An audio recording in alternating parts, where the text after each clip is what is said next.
Hello everyone, welcome back to my channel. This is Alex of Coyote Star Astrology, and this is my video for the new moon in Aquarius coming in on January 21st, 2023, which is a Saturday here in California.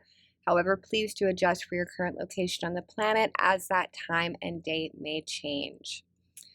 We are in some pretty intense energies at the moment. This new moon is a pretty big deal. There's a lot of energy and intensity that has built up over the last week, and as we step into the new moon, we're going to see that intensify even into the week following. So we're going to talk about the other transits that we have going on that's contributing to that. We have a lot of planets that have been retrograde stationing forward at this time, but let's begin with the new moon and understand what this new cycle and this lunation is all about.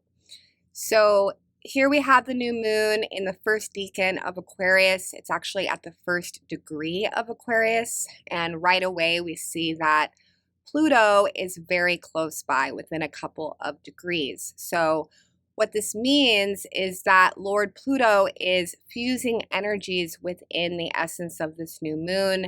He's bringing in that scorpionic intensity, but also is the driver for a lot of metamorphosis and change within this new seed planted and this new cycle.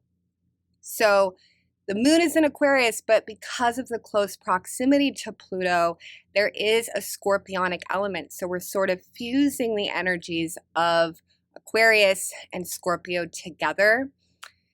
When we fuse Pluto with another archetype, in this case Aquarius, this can bring out the shadow of that archetype. So with Aquarius, we're often looking at this sort of cold, detached quality that can come up with Aquarius.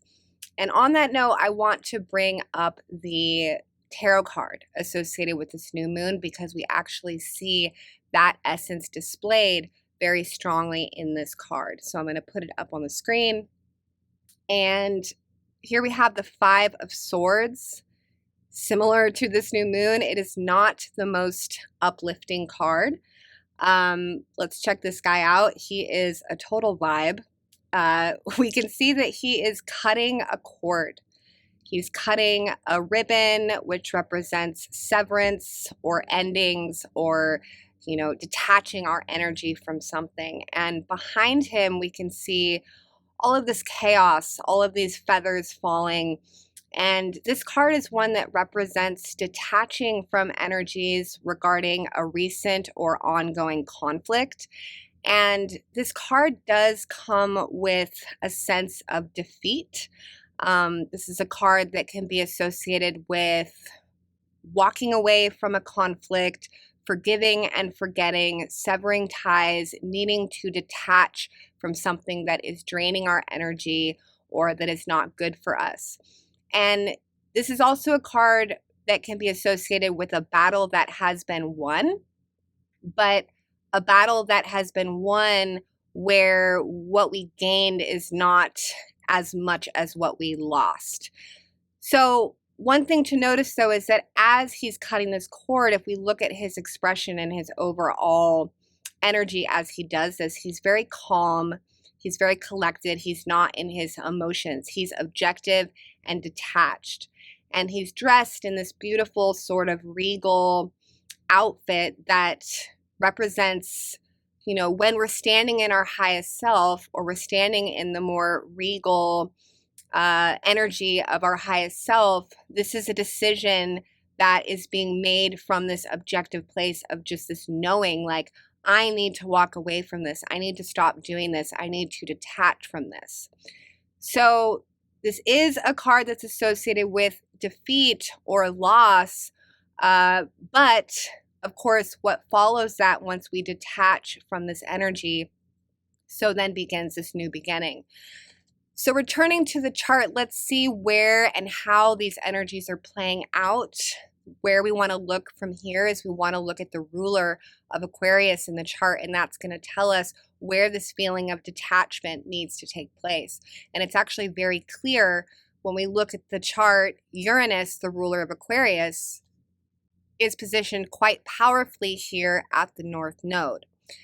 Not only that, but Uranus will station direct the next day on the 22nd Pacific Standard Time. So this means that during this new moon, Uranus is preparing to go direct, meaning it's very strong. Uranus is sort of like trembling with excitement and anticipation, ready to go direct. And Uranus stationing direct is a very, very powerful movement because Uranus is associated with awakening, breakthroughs, breaking free, quantum leaps, revelation, and realization. So having Uranus go direct at the North Node is going to initiate a quantum leap moment for us all, more towards that North Node in Taurus. And that in and of itself is very positive because we know that Taurus North Node is about more stability in life, more abundance in life, more self-care, healthier relationships, more self-love.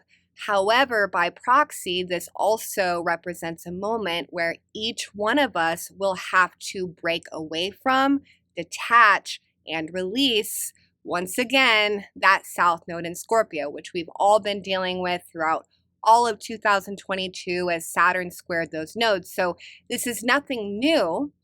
And indeed, this new moon can sort of serve as yet another moment of themes that we have been dealing with over the last year. South Node Scorpio themes of toxicity, jealousy, secrets, addiction, self-sabotage, scarcity, all different kinds of shadow traits and shadow behaviors we find back in the Scorpio South Node. Generally, these have to do with traumas that are deeply buried in the subconscious. They're obviously going to be different for every person. But whatever this is representing for you, this new moon is likely bringing up a moment where we are standing back in that very Aquarian objective way and overseeing our choices, overseeing situations. And because this new moon is associated with the Five of Swords, there might be a feeling of exhaustion or things not working out exactly as we would have liked, but also knowing that the changes that this new moon is bringing in are exactly what we need to do. There's also a lot going on in this chart around relationships. North Node Taurus, because it is ruled by Venus, brings in themes around relationships. And the Scorpio-Taurus axis in general brings up a lot around relationships. North Node Taurus is about relationships that have a lot more stability and a lot more health and quality to them. When we look at Venus in this current chart, we can see that she is with Saturn. So this has probably been a big last week in relationships for a lot of people. Venus squared Uranus over the last week as well, which could have brought up some realizations around the health of relationships, as well as turbulence within relationships. And now she's conjunct Saturn. And when Venus conjuncts Saturn, we're prompted to look at our relationships with that Saturnian gaze, meaning very serious decisions, looking at our relationships in context of the long term, deciding if these are relationships that we should bring with us on our journey or if we should let them go.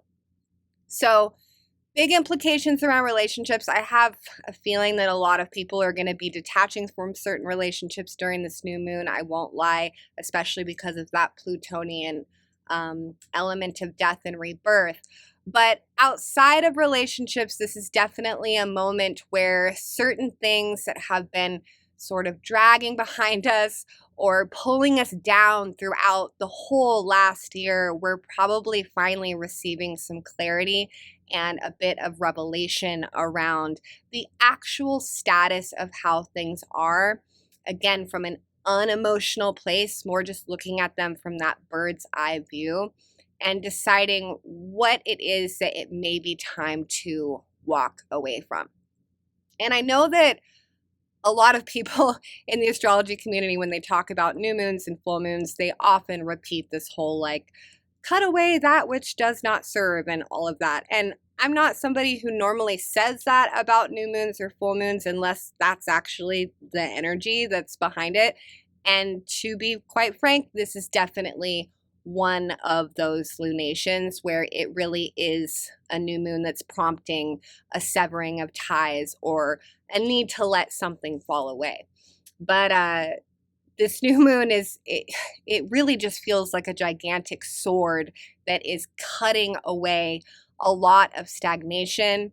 But the exciting thing is that it's working in tandem with a lot of our planets that are currently stationing forward. So let's take a look at those. So we had Mars stationed direct on January 12th, and then we had Mercury stationed direct on January 18th. Both are still at the first degree of their forward station, meaning they are not really moving yet. When a planet stations forward, it takes a few days to a few weeks for that planet to really get moving. So station direct means green light, go. It's time to move forward, but things have not really gained momentum. So a station direct doesn't mean that everything falls into place overnight, but we're at least headed in the right direction. So you may feel that it's time to start moving forward with certain things that you haven't really been able to get traction around. Things might be falling into place. There might be a path starting to open up, but we do need to wait a few weeks for this energy to really get rolling. And then, of course, January 22nd, the day after this new moon, we will have Uranus stationed direct. And that's going to be the final planet that stations direct. And then we have everybody online, all planets direct for some time. Uranus stationed direct this whole week, and on the 22nd, again, we might have revelation. We might have awakenings. This can come with unexpected events or insights that come out of nowhere. Be sure to see where Uranus is transiting your chart. That will tell you, especially if it's aspecting any natal planets, how and where this might be affecting you personally. All right, everyone, thank you so much for tuning in. If you've enjoyed this video, please do give it a like and a share. I really appreciate it. I'm putting my information up there on the screen. Earth2Coyote is my Instagram. And if you're interested in reaching out for a reading, you can reach out to me at coyotestarastrology.com. All right, everyone, thank you so much for tuning in and enjoy your new moon weekend. Bye for now.